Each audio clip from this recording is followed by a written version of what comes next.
नमस्कार। मैं सुष्मिता मिश्रा, आप देख रहे हैं 4 पीएम न्यूज़ नेटवर्क। आज हम यूपी की एक ऐसी घटना सुनाने जा रहे हैं जो आपका दिल दहला देगा। पत्रकारों का काम क्या होता है?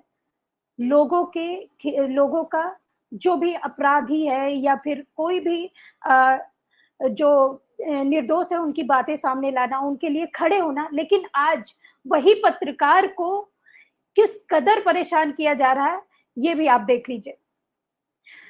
यूपी के उन्नाव में कल देर रात को अपराधियों ने एक पत्रकार को गोली मार दी। गोली लगने से पत्रकार गंभीर रूप से घायल हो गया। पत्रकार को मृत समझकर अपराधी मौके से फरार हो गए, जिसके बाद घायल पत्रकार को मौके पर मौजूद लोगों ने जिला अस्पताल में भर्ती करा दिया गया। हालांकि हालत अभी गंभीर है। ऐसा बताया जा रहा है कि उनको होश आ चुका है, लेकिन फिर भी उन्हें कानपुर के हैलेट हॉस्पिटल में रखा गया है। अ, पत्रकार की बात करें तो ये पत्रकार जिस तरह से इस पत्रकार का नाम है अन्नू अवस्थी, और जिस तरह से इसको परेशान किया गया अगले अगले आने वाले जो पिछले टाइम पे, और इन्होंने इस बात को लेकर सूचना भी दी थी पुलिस वालों को, और उन्होंने बाकायदे ये कहा था कि मुझे मेरे जान से मारने की धमकी मिल रही है, जिस वजह से मुझे पुलिस सुरक्षा में रखा जाए। लेकिन उसके बावजूद भी इस तरह से घटना हो जाती है, वो काफ़ी निंदनीय है।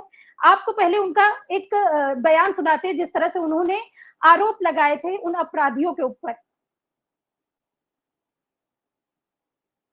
विधायक पंकज गुप्ता और दीपक सिंह करवान, अंशु गुप्ता, सदर विधायक भूमाफिया अंशु गुप्ता, सदर विधायक पंकज गुप्ता और दीपक सिंह करवान पिस्टल सप्लायर, ये लोग दबाव बना रहे हैं मेरे ऊपर।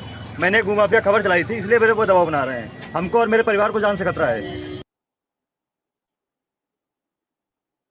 तो सर, आप लोगों ने भी सुना जिस तरह से ये पत्रकार जान से मारने की इनको धमकी मिल रही थी, और वहां के सदर विधायक भी जिसमें शामिल थे।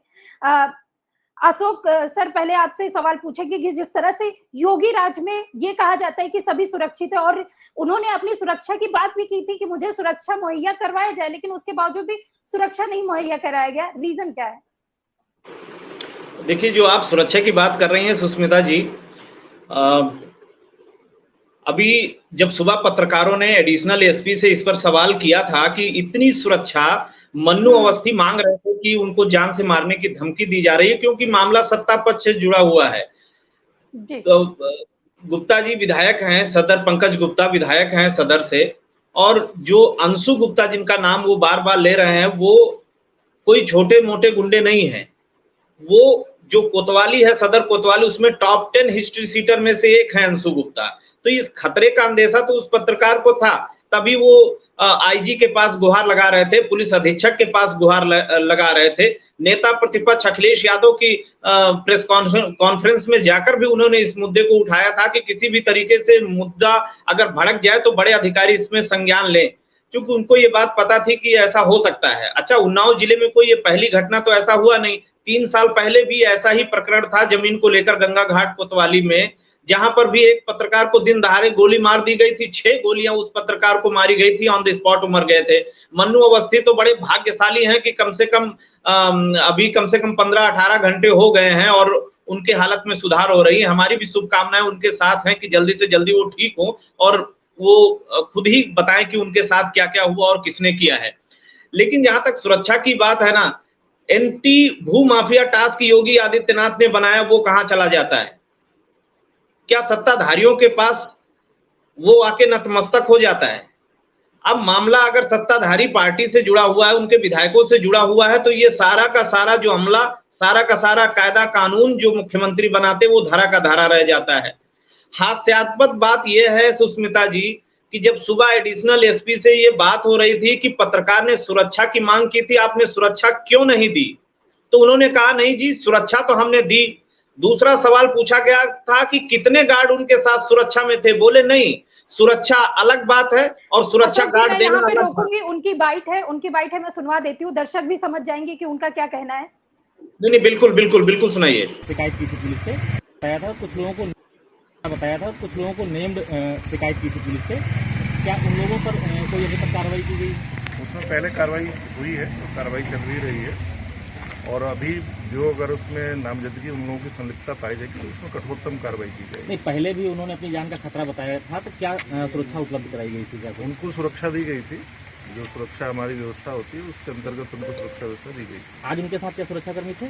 सुरक्षाकर्मी की बात अलग है, सुरक्षा की बात अलग है। प्रशासन को सूचना किसने दी है कि प्रशासन को सूचना मीडिया के माध्यम से, सोशल मीडिया के माध्यम से प्राप्त हुई है। सर, मौके पे जो गाड़ी मिली है वो किस कंडीशन में? लॉक्ड है? लॉक्ड नहीं? लॉक्ड गाड़ी है। किस सुरक्षा की बात कर रहे थे ये? जी अशोक जी। ये कोई डिजिटल सुरक्षा है इनकी नजर में, सुष्मिता जी, जो अदृश्य सुरक्षा है। कोई इस तरीके की नई सुरक्षा लेकर आए होंगे, मुझे भी स्टडी करना पड़ेगा ये कि सिक्योरिटी गार्ड उनके पास नहीं थे, कोई पुलिस का कर्मचारी उनके साथ नहीं था, फिर भी वो इस बात को एक्सेप्ट कर रहे हैं कि हमने उनको सुरक्षा दी थी। तो किस तरीके की सुरक्षा थी, इस पे स्टडी करना पड़ेगा हमें। आलोक जी भी बैठे हैं, शायद वो भी इस चीज से स्तब्ध होंगे कि बिना पुलिस गार्ड के भी कौन सी सुरक्षा इन्होंने दी थी। अब 4 लोगों के नाम उन्होंने लिए थे सदर विधायक के अलावा भी, कि अगर हमें कुछ हो जाता। हमारे पास एक इसके अलावा भी वीडियो है पत्रकार का, क्योंकि मैं लगातार उन्नाव में खुद कवर करता रहा हूं, तो मैं इन लोगों को बहुत व्यक्तिगत तौर पे जानता हूं। 4 लोगों का नाम लिया था पत्रकार ने, जिसमें सदर विधायक पंकज गुप्ता के अलावा अंशु गुप्ता का नाम लिया था, दीपक सिंह का नाम लिया था, और एक सिद्दीकी है और एक गोलू सिंह है, उनका भी नाम लिया था। लेकिन कमाल की बात है कि कल हमला हुआ और हमले के बाद अभी तक दोपहर तक जब तक हमने पता किया तब तक FIR तक नहीं लिखी गई थी और ना ही किसी को अरेस्ट किया गया। इस तरीके के बातें यहाँ पर हो रही हैं और पुलिस इंतजार करती रहती है कि जब तक पत्रकार के ऊपर हमला ना हो जाए हम कोई कार्रवाई नहीं करेंगे। इसके पहले भी हो चुका है पत्रकारों के साथ इसी उन्नाव जिले में। तो ये जो कहने वाली बात है कि पत्रकारों के साथ सुरक्षा की बात, तो मैं नहीं मानता कि पत्रकारों को अभी सुरक्षा भी। मैं आपको बताऊं, लखीमपुर खीरी में एक पत्रकार ने केवल खराब हैंड, आपने भी वायरल वीडियो देखा होगा, खराब हैंडपंप की केवल खबर उसने पूछ ली प्रधानपति से कि ये कौन सा विकास है, तो उसने पत्रकार को उठा पटक दिया और कार्रवाई के लिए इतनी जद्दोजहद करनी पड़ी कि प्रधानपति के ऊपर कोई कार्रवाई नहीं हुई। तो ये कहने की बातें हैं कि पत्रकारों की सुरक्षा को लेकर शासन गंभीर बिल्कुल भी नहीं है और इस तरीके के हमले वो लगातार होते रहे हैं। और उन्नाव में भी अभी और भी चीजें खुलासा होंगे। अगर पत्रकार अगर फिर उठ के हम सबके बीच में आते हैं तो तमाम सारी बातों का खुलासा होगा और फिर देखने वाली बात होगी कि क्या सत्ता से जो सिंचित जो लोग हैं, क्या उन पर भी कोई कार्रवाई होती है या नहीं होती है। सरकार कितना गंभीर है ये भी देखने वाला विषय होगा। बिल्कुल सही कहा आपने, क्योंकि सदर विधायक का नाम आ रहा है, इस वजह से क्या पता कुछ ना भी हो, क्योंकि कहा नहीं जा सकता कि कुछ होगा ही, क्योंकि बाबा का राज है और बाबा जिस तरह से बातें करते हैं कि हमारे राज में राज्य के लोग सुरक्षित है, लेकिन यहाँ पे चौथा स्तंभ ही सुरक्षा के घेरे में नहीं है। आलोक सर, जिस तरह से ये घटना होती है और उसके बावजूद भी पत्रकार पहले भी बता चुके हैं कि मुझे मेरे जान से मारने की धमकी हुई है, यहाँ तक कि वो अखिलेश यादव के सामने भी गुहार लगाते हैं, उसके बावजूद भी उनके साथ कोई सुरक्षा मुहैया नहीं करवाया जाता। क्या कहेंगे सर इस पर? देखिए, सुरक्षा तो उमेश पाल को भी दी गई थी। उमेश पाल के साथ क्या हुआ, और अतीक अशरफ वही सुरक्षा घेरे में थे, उनके साथ क्या हुआ। जिला कचहरी में जीवा बहुत बड़े वज्र से गए थे, सुरक्षा घेरे में थे, कोर्ट के अंदर क्या हुआ। और मजेदार बात है कि आज ही के दिन इस प्रदेश के मुख्यमंत्री नोएडा से बोलते हैं कि हमने माफियाओं को ठंडा कर दिया है। तो क्या उत्तर प्रदेश सरकार बताएगी कि अतीक और अशरफ को मारने वाले जो लोग थे वो कौन थे, या जीवा को मारने वाले कौन थे? क्योंकि योगी जी बड़े खुश होकर कह रहे हैं कि मैं आया, पानी बरस गया, जैसे माफिया ठंडे हो गए वैसे मौसम भी ठंडा हो गया। तो जमीन पे पिछले 135 दिनों में हुआ क्या? उमेश पाल को सीसीटीवी कैमरे के सामने भून दिया गया, उसके बाद अतीक अशरफ को सब कैमरों के सामने भूना गया और जीवा को तो कोर्ट के अंदर भून दिया गया। उसके बाद भी हमारे मुख्यमंत्री कहते हैं कि प्रदेश में माफिया शांत हो गए हैं। नवभारत टाइम्स अखबार ने कल हिम्मत करके एक आर्टिकल छापा था, बाकायदे 10 माफियाओं की सूची थी पूर्वांचल के, जिसमें एक भी धर्म विशेष का नाम नहीं था। सारे धर्म, दूसरे धर्म के लोग थे। उस आर्टिकल में अंकुर तिवारी ने साफ लिखा है कि मुख्यालय से बार बार पूछा जा रहा है कि इन माफियाओं पर शून्य कोई कार्रवाई क्यों नहीं हो रही है। नाम सुनेंगे, उसमें नाम था महापुरुष ब्रजेश सिंह का, महापुरुष विनीत सिंह का, ऐसे ऐसे महापुरुष हैं। हाँ, एक दो यादव भी प्रतापगढ़ के हैं, वो भी मैं जोड़ दूं, क्योंकि बचाओ पक्ष में शाम तक अभी तक ये मैं बयान दे रहा हूं तो ट्विटर पे भाजपा द्वारा स्पॉन्सर्ड लोग चालू हो जाएंगे, तो उनको बता दूं कि उसमें 10 नाम है भैया, 10 नाम पढ़ लेना। और ये अगर नवभारत टाइम्स की खबर सही है तो पुलिस मुख्यालयों से बार बार पूछा जा रहा है कि इन पर कोई कार्रवाई क्यों नहीं हो रही है। और उस प्रदेश का मुख्यमंत्री नोएडा में बोलता है कि माफिया ठंडे हो गए हैं। अब जनता बताए कि माफिया वास्तव में ठंडे हो गए हैं। और जिस प्रेस कॉन्फ्रेंस का जिक्र कर रहे हैं भाई साहब, या मन्नू अवस्थी की जिस पीड़ा की बात वो कर रहे हैं, उस प्रेस कॉन्फ्रेंस में मैं भी उपस्थित था। उस दिन नेता प्रतिपक्ष से सवाल उठाया था उसने, क्योंकि योगी जी तो सवाल लेते नहीं है, किसी पत्रकार की हिम्मत नहीं है कि योगी जी से सवाल पूछ लेगा तो अधिकारी कहेगा हम तुमको देख लेंगे। यहाँ तो योगी से किसी पत्रकार को बात नहीं करने दिया जाएगा, बात करने वही जाएगा जिसको जो सवाल अधिकारी लिख के देगा वही पूछेगा। तो उसने सोचा भाई नेता प्रतिपक्ष है अखिलेश यादव, इनसे पूछ लिया जाए। तो उन्होंने पब्लिकली पूछा, अखिलेश जी ने बोला कि भूमाफियाओं पे हम प्रेस कॉन्फ्रेंस करेंगे और डॉक्यूमेंट्स मांगे थे। इतना कुछ होने के बाद भी कि ये इस लड़के ने, मन्नू अवस्थी ने प्रदेश के पूर्व मुख्यमंत्री से भरी प्रेस कॉन्फ्रेंस में सवाल पूछा है और भाजपा के नेता पंकज गुप्ता का नाम लिया है। अब आज लोग ट्विटर पे बता रहे हैं कि उन्नाव जिले में 6 नेशनल हाईवे निकल रहे हैं और प्रदेश के कई ताकतवर लोग, और जब मैं ताकतवर कह रहा हूं, प्रदेश की जनता समझती है कि पिछले 6 साल से कौन से लोग ताकतवर हैं। मैं बोलूंगा नहीं, ये प्रदेश की 25 करोड़ जनता समझ चुकी है कि कौन कौन लोग ताकतवर हैं। उन सारे ताकतवर लोगों ने उन्नाव में जमीन खरीद रखी है। क्यों? क्योंकि 6 नेशनल हाईवे निकल रहे हैं, जमीन का अधिग्रहण होगा, किसान की जमीन उनको पहले से पता है, उन्होंने खरीद ली और अधिग्रहण सरकार से ये लेंगे। तो ये तो खेल चल रहा है। हम आप डिस्कशन करेंगे और मुख्यमंत्री बोलेंगे और वहां पब्लिक ताली पीटेगी। भाई कल रात को मन्नू अवस्थी पे गोली लगी है। पुलिस ने बयान क्या दिया कि वो व्हाट्सएप ग्रुप का एडमिन है, वो यूट्यूब चैनल चलाता है, वो सरेआम चैनल पर बोल रहा है कि मैंने ये भूमाफिया खिलाफ खबर चलाई है। मतलब इस देश में मानवाधिकार आयोग कहाँ है? उम्मीद है कि हाईकोर्ट या सुप्रीम कोर्ट उस बयान को देखेगा, उसके बाद सवाल पूछेगा। और पुलिस तो भाई पुलिस है, हर घटना के बाद पुलिस ऐसा रवैया अपनाती है जैसे उसने खुद गलती की कि उस गली में चला गया, उसने मौका दिया और लोगों ने गोली मार दी। एक मैसेज दिया गया है कि भैया तुम भूमाफिया पे सवाल करोगे, एक मन्नू भंडारी पे गोली नहीं चला गई है, ये पूरे प्रदेश में संदेश दिया गया है कि हमारे लोगों पे अगर तुमने उंगली उठाई तो तुम्हारे साथ यही होगा। अब जनता डिसाइड करे, क्योंकि देखिए लोकतंत्र में मालिक जनता होती है। बिल्कुल, जनता डिसाइड करे कि उसको ऐसे नेताओं को, लोग कहते हैं मुख्यमंत्री पे सवाल ना उठाओ, क्यों ना उठाए भाई?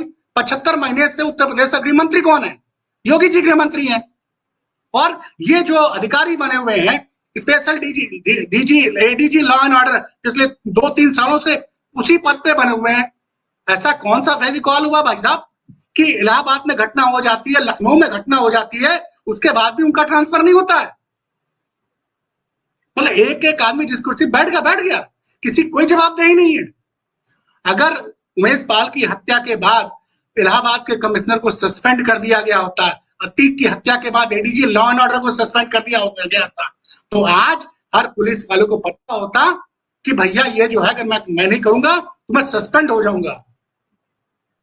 और सस्पेंड जब होंगे तो उनका सीआर खराब होगा, उनको आगे चल के प्रमोशन में परेशानी होगी।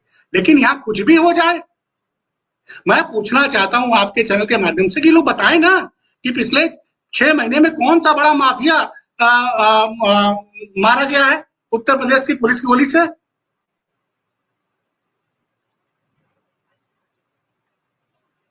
तो पत्रकारों, गोली सिर्फ मन्नू अवस्थी को नहीं मारी गई है, गोली पूरे प्रदेश के हर पत्रकार को बोला गया है जो भी सत्ता से सवाल पूछ रहा है कि बेटा संभल जाओ, हमारे लोग पूरे प्रदेश में 80 जिले में फैले हुए हैं।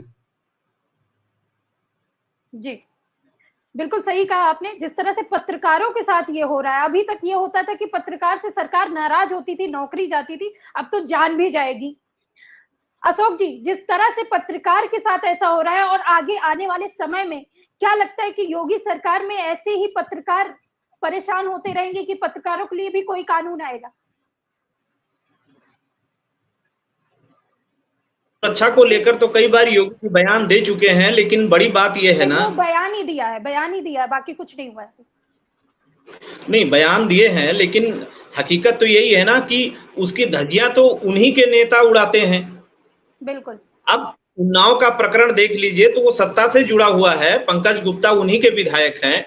मैं आपको याद दिला दूं, अभी 4 महीने पहले जौनपुर में हुआ, भारतीय जनता पार्टी के जिला अध्यक्ष के भाई के खिलाफ पत्रकार ने खबर चला दी, तो उस पत्रकार के ऊपर जानलेवा हमला हो गया। तो धज्जियां तो उन्हीं के नेता उड़ा रहे हैं ना, विपक्ष के लोगों की अभी इतनी हैसियत तो हो नहीं रही है। तो जब उन्हीं के लोग अगर धज्जियां उड़ाएंगे तो फिर कानून व्यवस्था पे जिस तरीके की बात योगी आदित्यनाथ कहते हैं वो किस तरीके से लागू हो पाएगी। अब दूसरी बड़ी बात यह है ना कि योगी जी भले कितना भी बोले कि गुंडे माफिया यूपी छोड़ चुके हैं, लेकिन इतना बड़ा हिस्ट्री सीटर ये अंशु गुप्ता कैसे बन गया, किसकी सरपरस्ती में बन गया, क्यों पुलिस ने इस पे कोई संज्ञान नहीं लिया? कोई रातों रात ये हिस्ट्री सीटर नहीं बन गया, बहुत लंबा इनका पर्चा है और ये पहला मामला नहीं, ये तो पत्रकार है जो कि अड़ा हुआ है, लेकिन तमाम सारे ऐसे मामले होंगे, दबे होंगे जिन लोगों को तो उभरने ही नहीं दिया गया, जो लोग एसपी तक पहुंचे ही नहीं, जो लोग थाने तक पहुंचे तो उसी के चौखट से वापस चले गए होंगे, जिन लोगों ने हिम्मत दिखाई सिर्फ उनके खिलाफ, उन लोगों ने जो है कि अंशु गुप्ता कंपनी के खिलाफ उन लोगों ने एफआईआर दर्ज करवाई और दर्जनों केसेस अंशु गुप्ता के खिलाफ दर्ज हैं। तो कौन सी एक्शन अभी तक लिया गया है और किसकी सरपरस्ती में, किसके कहने पर वो खुलेआम घूम रहे हैं? सबसे बड़ी बात है, कुलदीप सेंगर के उन्नाव जिले से जाने के बाद सबसे ज्यादा अगर चर्चा में कोई ग्रुप रहा है तो ये पंकज गुप्ता और अंशु गुप्ता का ग्रुप रहा। ये सबसे ज्यादा चर्चा में उन्नाव जिले में यही रहे हैं पिछले कई सालों से। तो ये छिपा नहीं हुआ है किसी से। अभी 2 दिन पहले उत्तर प्रदेश के उप मुख्यमंत्री ब्रजेश पाठक जी आए हुए थे और एक खनन माफिया के खिलाफ पत्रकारों ने सवाल पूछा था बाकायदे नाम लेकर, और उस बात को टाल गए थे उप मुख्यमंत्री जी कि नहीं हमें उस विषय में अभी बात नहीं करनी है। तो क्या ना कि जब इस तरीके की बात अगर पत्रकार उठाता भी है तो जो बड़े लोग हैं, जिन लोगों की ये जवाबदेही है पूरे प्रदेश में, वो आंख मूंद लेते हैं। और जब इस तरीके की घटनाएं हो जाती हैं, किसी की जान चली जाती है, तो हम कड़ी निंदा करेंगे, कड़ी जांच करेंगे, उसमें हम तबादला करेंगे, किसी को निलंबित करेंगे, इस तरीके की तमाम सारी बातें हो जाती हैं। तो इस तरीके से हवा, जैसे आलोक जी कह रहे हैं कि योगी आदित्यनाथ जी नोएडा से इस तरीके की बातें कर रहे हैं, लेकिन उसके बाद भी इस तरीके की घटनाएं हो रही हैं। तो जब सरकार खुद ही आंख मूंद लेती है, उन्हीं के लोग आंख मूंद रहे हैं, तो फिर ये कैसे होगा? जब तक एक संजीदगी के साथ ये बात नहीं होगी कि नहीं पत्रकारों के लिए भी कोई सुरक्षा का कानून बने, और अधिकारियों को जब तक कड़ा निर्देश नहीं दिया जाएगा कि इसमें किस तरीके का एक्शन लेना है, तब तक तो नहीं हो सकता। कि मुझे नहीं लगता कि इसमें कोई सुधार आने वाला है। इसी तरीके से पत्रकार पिटते रहेंगे, हाँ वो दरबारी गीत जो गाते रहेंगे वो बचते रहेंगे, जो सवाल पूछेंगे वो इसी तरीके से मारे जाएंगे, जान से जाएंगे। बिल्कुल सही कहा आपने। जिस तरह से सवाल पत्रकार करते हैं और उनके जवाब में सीधा गोली चला रही है योगी सरकार में बैठे उन विधायक का बाकायदे नाम लिया जा रहा है, क्योंकि विधायक का नाम इसलिए भी आ रहा है क्योंकि मन्नू अवस्थी ने भी उनका नाम लिया है और उसके बावजूद भी उनके ऊपर कोई कार्रवाई नहीं हुई है। आलोक सर, एक आखिरी सवाल है, क्या योगी सरकार में विधायक चला रहे सरकार या फिर मंत्री विधायक मिलके ही चला रहे सरकार, और माफियाओं को जिस तरह से नाम आ रहा है उनके साथ जोड़ा जा रहा है, तो क्या लगता है कि योगी सरकार कहीं ना कहीं अपने ही जो विधायक हैं, जो भाजपा के नेता हैं, उनको अनदेखा करके सीधा विपक्ष के पीछे पड़ गए हैं? योगी सरकार ना विधायक चला रहे हैं ना मंत्री चला रहे हैं। अखिलेश जी के नवरत्नों का हल्ला मचा था, लेकिन योगी जी के यहाँ 4-5 स्पेशल रतन है, वो लोग सरकार चला रहे हैं। मैं कल कहीं बैठा हुआ था एक बड़े आदमी से जो भाजपा के साथ पिछले 27-28 साल से समर्पित कार्यकर्ता रहा है, भाजपा का 28 साल से समर्पित कार्यकर्ता रहा है। मैं उसको 2005-6 से जानता हूँ। उसकी पीड़ा ये थी कि परसों मतलब अगर कहीं उप मुख्यमंत्री प्रेस कॉन्फ्रेंस करते हैं तो अधिकारियों द्वारा बोला जाता है कि भैया मीडिया वालों इनका ज्यादा कवरेज मत देना, इनकी फोटो ज्यादा मत छापना। आप समझिए कि पर्दे के पीछे से हो क्या रहा है। ये भ्रम है आपको। ये सरकार योगी जी के हाथ से भी अब निकल चुकी है। सिर्फ 5-6 अधिकारी चला रहे हैं और वो योगी जी को तक कोई चीज पहुंचे नहीं दे रहे हैं। योगी जी क्या है भाई, योगी जी ऐसा तो है नहीं कि बिना सुरक्षा घेरे के निकल लें। भाई होता है ना, अखिलेश यादव रोज जो है कम से कम 500 लोगों से अपने ऑफिस में मिलते हैं। बाहर जाते हैं तो सड़क पर रास्ते रुक के मिल लेते हैं। ब्रजेश पाठक जाते हैं या केशव मौर्य जाते हैं तो कार्यकर्ताओं से मिलते हैं, बिना सुरक्षा घेरों को थोड़ा रिस्क लेते हैं। लेकिन कभी आपने योगी जी को देखा है? उनका सब कुछ तो प्लान होता है। मतलब एक जैसे एक बहुत बड़ा आर्टिस्ट है, बहुत बड़ा परफॉर्मर है, उस पैटर्न पे कि वो जाएंगे 11 बजे वो फीता काटेंगे, 11:10 पे माइक तैयार होगा, इस तरह का करोड़ों रुपए का स्टेज बनेगा, ये बोलेंगे, ये लोग आएंगे और किसी पत्रकार को सवाल पूछने की अनुमति नहीं दी जाएगी। तो हमको क्या पता है कि योगी जी कितना कुछ देख रहे हैं। आप समझिए, वो कल मथुरा में उन्होंने बहुत सारी योजना का लोकार्पण किया, आज नोएडा में है। फिर सोमवार आ रहा है वो गोरखपुर चले जाएंगे, फिर उसके बाद सावन आ रहा है वो बनारस चले जाएंगे। फिर उनका फोकस क्या रहेगा कि कांवड़ियों पे कोई परेशानी ना होने पाए। तो ये योगी जी तक बहुत सी चीजें नहीं पहुंच रही हैं, क्योंकि योगी जी जनता के चुने हुए नेता है। और गोरखपुर में भी लोग बोलते हैं कि गोरखपुर में पहले क्या होता था, दरबार होता, जनता दरबार। कितने लोग वहां जा रहे हैं, एक सरकार डाटा दे दे कि गोरखपुर में हर हफ्ते में 2 दिन जनता दरबार लगाते हैं। डाटा निकलना चाहिए ना कि अगर एक दिन में 500 लोगों की एप्लीकेशन आती है तो उस पर क्या कार्रवाई हुई।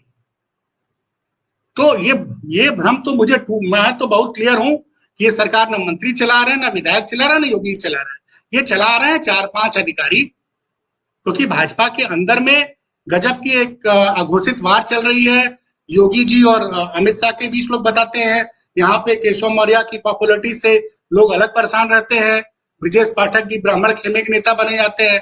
तो यहाँ खेमे में बटी हुई पार्टी है। अखिलेश यादव की सरकार में होता था कि 5 मुख्यमंत्री हैं, यहाँ तो इतने मुख्यमंत्री हैं कि खुद मुख्यमंत्री को पता नहीं कितने मुख्यमंत्री हैं। लेकिन दरअसल ये सरकार 4 या 5 अधिकारी चला रहे हैं, वो हर चीज को घुमा देते हैं और योगी जी तक सच नहीं पहुंच रहा है।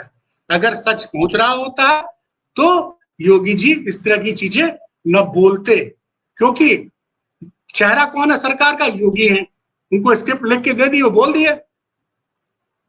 जीवा की हत्या के बाद लखनऊ में कितने अधिकारियों पे का सस्पेंशन हुआ, कितने अधिकारी ट्रांसफर किए गए, कोर्ट के अंदर मारा गया एक अपराधी। अतीक और अशरफ के बाद कितने आईपीएस पे कार्रवाई हुई। जब तक आईपीएस ऑफिसर्स पे कार्रवाई नहीं होगी और जो बड़ी बड़ी पोस्टों पे 2-2, 3-3 साल से जो लोग बैठे हुए हैं उनको जब तक नहीं हटाया जाएगा, तब तक नीचे तक मैसेज नहीं जाएगा।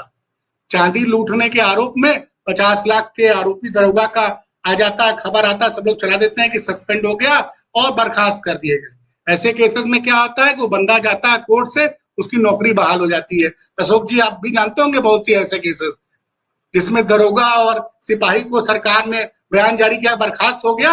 एक शैलेंद्र तिवारी थे बनारस में, इंस्पेक्टर थे, बाद में उनको भी सरकार ने बर्खास्त कर दिया। पता चला 2 साल बाद हाई कोर्ट से वो बर्खास्ती उनकी खत्म हो गई, वो नौकरी कर रहे हैं। तो यहाँ तो मीडिया भी पूरा सच नहीं बताता है। तो सुष्मिता जी मुझे कोई भ्रम नहीं है कि सरकार योगी चला रहे हैं। सरकार बेसिकली 4-5 अधिकारी मिलकर चला रहे हैं। बिल्कुल सर, सही कह रहे हैं आप। आज इस चर्चा में आप लोग शामिल हुए, बहुत बहुत धन्यवाद। तो आपने देखा जिस तरह से योगी राज में पत्रकारों पर ऐसी घटना हो रही है, आने वाले दिनों में क्या लगता है कि योगी सरकार कुछ ना कुछ पत्रकारों के लिए करेगी, ऐसी उम्मीद हम भी करते हैं और आप भी कीजिए। और आपको कार्यक्रम कैसा लगा आप कमेंट करके जरूर बताइए। तब तक के लिए देखते रहिए 4 PM न्यूज नेटवर्क। मैं सुष्मिता, नमस्कार।